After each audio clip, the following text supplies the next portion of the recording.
구약 시대와 신약 시대 성령의 역사는 차이가 있는지 궁금합니다. 이거 우리가 잘 알고 있는 내용입니다. 사도행전에서는 오순절 성령 강림 후에 구원받은 사람 안에 성령이 내주하시고 다시는 안 나갑니다. 그런데 이제 구약 시대에는 성령이 회개와 신앙 가진 모든 사람에게 다 내려온 것이 아니라 선지자나 사사에게 잠깐 역사하시는 것으로 나온다. 성경을 자세히 읽어본 것 같아요. 구약 시대와 신약 시대의 성령 역사는 어떤 차이가 있는지 궁금합니다. 이게 좀 좋은 질문인데요. 먼저 구약 시대의 성령은 구원의 보증으로 들어오시는 성령이 아닙니다. 그래서 성령이 들어오기도 하고 나가기도 하시고, 그리고 어떤 역사를 이룰 때 잠깐 내려왔다가 또 가시고 이렇게 하셨습니다. 그래서 이제 구약 시대의 성령과 신약 시대의 성령은 완전히 좀 다릅니다. 그 우리가 단적으로 어떻게 알 수 있냐면은 발람 선지자는 성경에서 구원 안 받은 사람으로 나오잖아요. 하나님 앞에서 거짓 선지자 중에 대표적인 사람 중에 하나가 발람 선지자입니다. 근데 그 발람 선지자에게 하나님의 성령이 임했잖아요.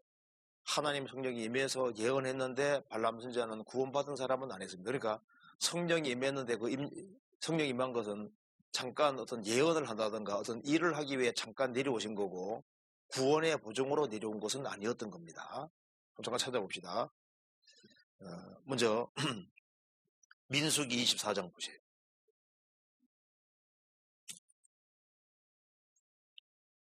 민수기 24장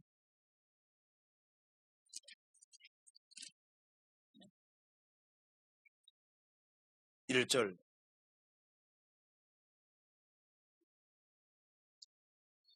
발람이 자기가 이스라엘을 축복하는 것을 여호와께서 선히 여기심을 보고 전과 같이 사수를 쓰지 아니하고 그 낯을 광야로 행하여 눈을 들어 이스라엘이 그 지파대로 거하는 것을 보는 동시에 하나님의 신이 그 위에 임하신지라. 발람 선지자는 아주 거짓 선지자인데 이스라엘을 저주하러 왔다가 하나님께서 저주를 막으셨습니다. 그래서 이 발람 선지자가 예언을 했는데 그 예언이 하나님의 성령의 도움으로 예언이 된 겁니다. 그러니까 하나님의 신이 그 위에 임하신지라. 그러니까 성령이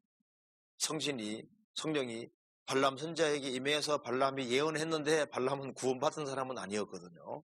그러니까 구약시대 때 일을 위해서 성령이 잠깐 일하시고 가시고 역사하시고 가시고 이렇게 하셨습니다. 그러니까 사울에게도 성령이 임했지만은 사울이 죄를 지으니까 성령이 또 떠나셨지 않습니까? 그러니까 구약시대 성령은 임하기도 하고 떠나기도 하셨는데, 그런데 임하고 떠났다고 해서 그 사람 그것이 구원과 관계되는 건 아닌 겁니다. 성경 한번 찾아봅시다. 사무엘상 16장 봐봐요.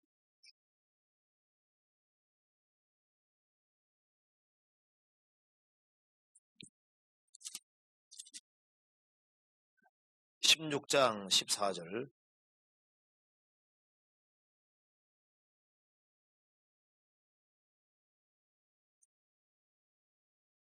여호와의 신이 사울에게서 떠나고 여호와의 부리신 악신이 그를 번뇌케 한지라.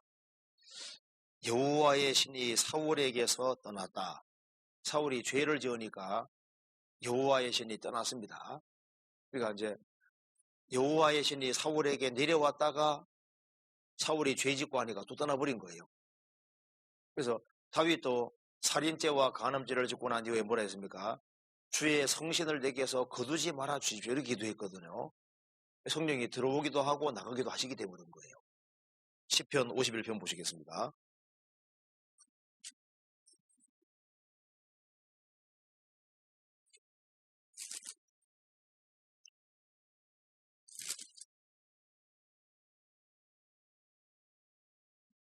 (11절) 51편 11절.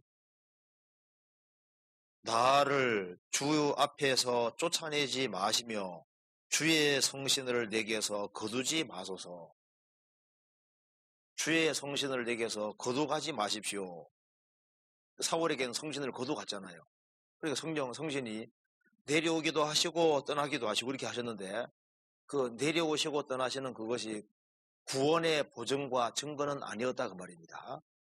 그런데 신약 시대에는 성령이 그 사람 속에 내주하시면은 그건 구원의 보증으로 들어오시는 겁니다. 그러니까 성령께서 구원받지 아니한 사람 배후에도 역사하시거든요. 성령이 죄와 의와 심판에 대해 세상을 책망하시고 배후 역사하시는데, 사람이 회개하고 복음 믿을 때 성령께서 그 사람 속에 들어오시는데, 그때는 구원의 보증으로 들어오시기 때문에 다시는 나가지를 않으시는 거예요. 요한복음 14장 보시겠습니다.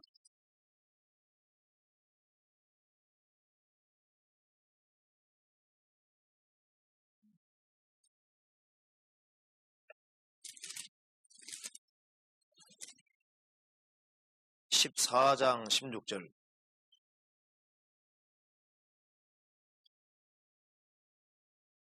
내가 아버지께 구하겠으니 그가 또 다른 보혜사를 너희에게 주사 영원토록 너희와 함께 있게 하시리니, 저는 진리의 영이라. 세상은 능히 저를 받지 못하나니 이는 저를 보지도 못하고 알지도 못함이라. 그러나 너희는 저를 아나니 저는 너희와 함께 거하시며 또 너희 속에 계시겠습니다. 예수님 말씀하셨습니다. 내가 아버지께 구하겠으니, 그가 아버지가 또 다른 보혜사 성령입니다. 또 다른 보혜사를 너희에게 주사, 그 다음 뭐라 했습니까? 영원토록 너희와 함께 있게 하실 것이다. 영원토록입니다. 일시적인 것이 아니라 영원토록 너희와 함께 있게 하시리니, 저는 보혜사, 저는 진리의 영이라. 진리의 성령입니다. 세상은 능히 저를 받지 못하나니 이는 저를 보지도 못하고 알지도 못함이라. 그러나 너희 예수님 자 너희는 저를 성령을 아나니 저는 너희와 함께 거하시며. 예수님에게도 성령 역사하셨고 초대교회 당시에 사도들에게도 성령이 함께 역사하셨습니다. 그래서 성령이 너희와 함께 거하시며 또 너희 속에 계시겠습니다. 이 말대로 예수님이 죽으시고 부활하신 후에 오순절에 성령이 강림하실 때 제 아들 속에 성령이 들어오셨잖아요. 그래서 너희 속에 계시겠습니다. 속에 들어오셔서 영원토록 함께 하시는 겁니다. 그래서 신약시대 성령은 구원의 보증으로 들어오시기 때문에 한 번 들어오시면 나갈 수가 없습니다. 절대 못 나갑니다. 성령이 다시 나가버린다면 구원 다시 받아야 된다는 얘기가 나오게 되는 거예요. 에베소서 1장 보시겠습니다.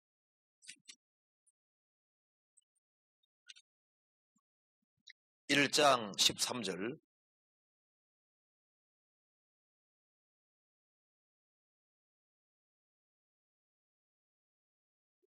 그 안에서 너희도 진리의 말씀 곧 너희의 구원의 복음을 듣고 그 안에서 또한 믿어 약속의 성령으로 인침을 받았으니. 이 성령이 왜 약속의 성령이냐 하면은 구약 시대 때 이제 오순절 되면은 성령을 보내주셔서 구원받은 모든 사람 속에 내주하시겠다고 약속이 되어 있는 거예요. 그래서 그 약속의 성령으로 인치심을 받았으니, 이는 성령님은, 약속의 성령은 우리의 기업의 보증이 되사 그 얻으신 것을 구속하시고 그 영광을 찬비하게 하려 하심이니라.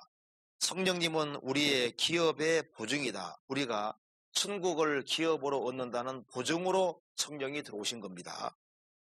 그래서 그 얻으신 것, 주님 피로 값주고 사신받은 것을 구속하시고, 주님께서 피를 흘리실 때 우리 영혼뿐 아니라 우리 몸까지도 다 값주고 사셨습니다. 그래서 주님이 값주고 사신 그것이 궁극적으로 구원된다는 보증이 뭐냐? 그게 성령이신 겁니다. 왜 이렇게 하셨느냐? 그 이유는 그 영광을 찬비하게 하려 하심이니라. 그래서 소인이 죄를 지으면 성령께서 근심은 하셔도 나갈 수는 없는 거예요. 에베소 4장 보시겠습니다. 4장 20절, 4장 30절 같이 읽겠습니다. 하나님의 성령을 근심하게 하지 말라. 그 안에서 너희가 구속의 날까지 인치심을 받았느니라. 하나님의 성령을 편안하게 해드리라. 근심하게 하지 말라. 크리스찬이 구원받고 난 이후에 도덕적으로 하는 죄를 지으면은 성령께서 근심을 하십니다. 자식이 죄를 지으면 부모가 근심하잖아요. 그처럼 크리스찬이 죄 가운데 살아가면 성령께서 근심하십니다. 그럼 성령께서 아이고 얘는 죄 지으니까 그냥 나가야 되기 때문에 나갈 수가 없는 거예요.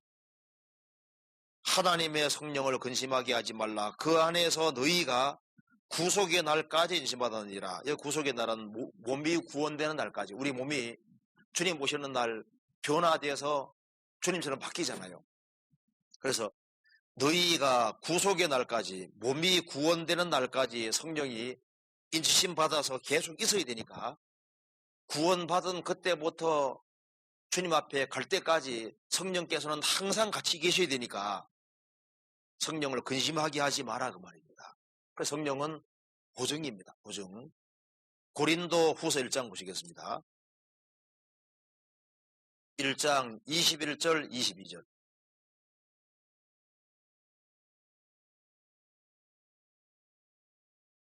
자, 같이 읽겠습니다.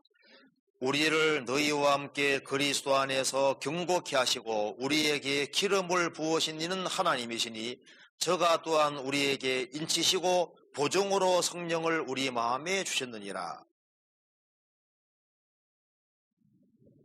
자, 성령은 보증입니다. 보증으로 성령을 우리 마음에 주는, 그러니까 성령이 보증인 거예요. 보증. 그거 이해되시죠? 그래서 이 사람 천국 갈 사람이라는 증거가 뭡니까? 성령이 와 있는 사람이 천국 간다는 보증이 있는 사람인 거예요. 고린도후서 5장 보시겠습니다. 5장 5절 같이 읽겠습니다. 곧 이것을 우리에게 이루게 하시고 보증으로 성령을 우리에게 주신 이는 하나님이시니라.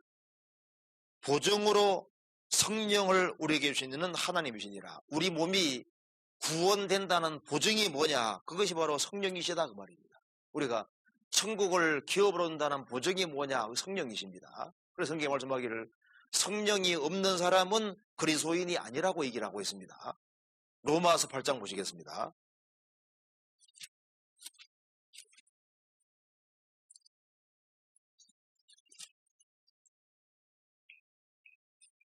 팔 8장 9절. 만일 너희 속에 하나님의 영이 거하시면 너희가 육신이 있지 아니하고 영이 있나니 누구든지 그리스도의 영이 없으면 그리스도의 사람이 아니니라. 그래서 교회에 다니는 사람은 많지만은 성령을 수유한 사람은 많지 않거든요. 그래서 성령을 수유한 사람이 그리스도의 사람이고 그리스도인인 겁니다. 그리고 성령을 받는 순간에 성령이 양자의 영이니까 성령을 받은 사람이 아버지 아들이 되는 겁니다. 로마서 8장 15절. 너희는 다시 무소하는 종의 영을 받지 아니하였고 양자의 영을 받았으므로 아바 아버지라 부르짖느니라. 성령은 양자의 영이기 때문에 우리가 하나님을 가리켜서 아바, 이게 아빠란 말하고 똑같은 말입니다. 가장 친밀한 사이에 아빠 하잖아요. 아바 아버지라 부르짖느니라. 그래서 구원 한번 받은 사람은 다시 못 받습니다. 아무리 다시 받으려 해봐요. 다시 못 받습니다. 성령이 한 번 들어오시고 다시 들어오는 일이 없거든요. 한 번 들어오시면 그때부터 계속 거하시는 거예요. 성령은 언제 들어오시느냐? 죄를 사함 받을 때 성령이 들어오시니까. 그래서 죄를 사함 받은 사람 속에 성령이 선물로 와 계시고 성령은 보증으로 와 계시니까 다시 구원받는 일이 없고, 그래서 구원이 보장되는 겁니다.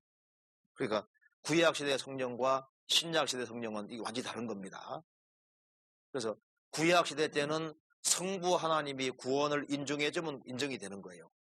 그래서 아브라함이 하나님을 믿음에 이것을 의뢰 계셨다. 그 사람 아브라함 구원을 보장해 주신 겁니다.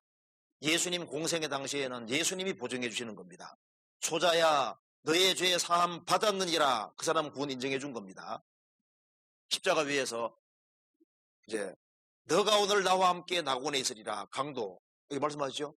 주님 말씀하시면 그 사람은 구원 보증이 되는 거예요. 이제 예수님이 죽으시고 부활하신 후에는 성령께서 그 사람 속에 내주하시면 그 사람 구원을 보증해 주시는 겁니다.